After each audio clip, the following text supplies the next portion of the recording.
Understanding Romeo and Juliet, Part 1A. You're going to love Romeo and Juliet. The play is almost universally popular, especially with young adults. It's funny, has dirty jokes, sword fights, as well as amazingly beautiful language. It also deals with issues that young people can relate to, like love.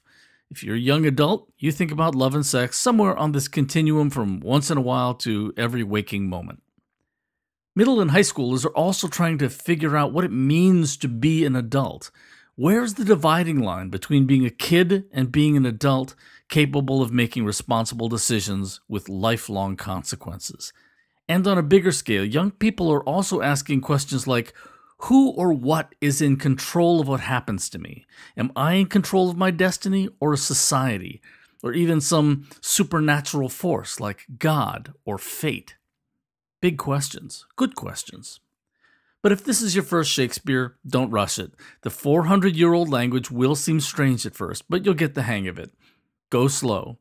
Pretty soon you'll figure out that anon means soon and bade means commanded, and you'll start to pick up momentum. And really, most of the words mean the same thing today as they meant back then. In this video, I'm going to assume you've already read Act 1, but avoid giving spoilers about the rest of the play. If you haven't read Act 1 yet, please read it before watching this video. The line numbers I'm using come from this Folger edition paperback. This is the first video in a 7-video series about Romeo and Juliet. Here's a list of the videos and their topics.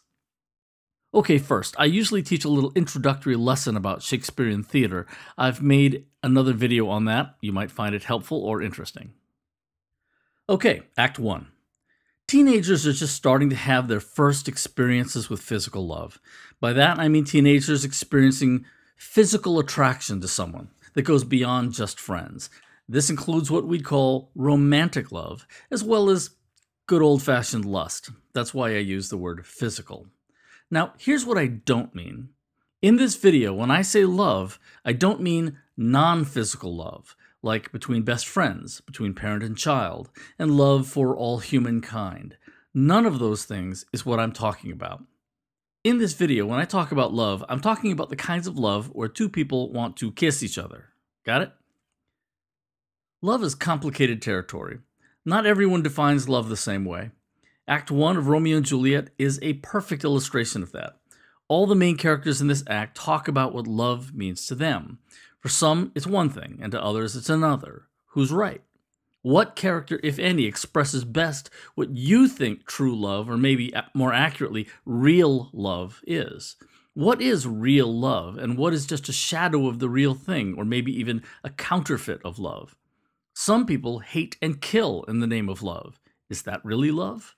The various definitions of love are sometimes contradictory, so they can't all be right, can they? I believe that's the central question of Act 1. What is love really? To be continued in Part 1b, we're going to talk about what the various characters in Romeo and Juliet in Act 1 think about this issue.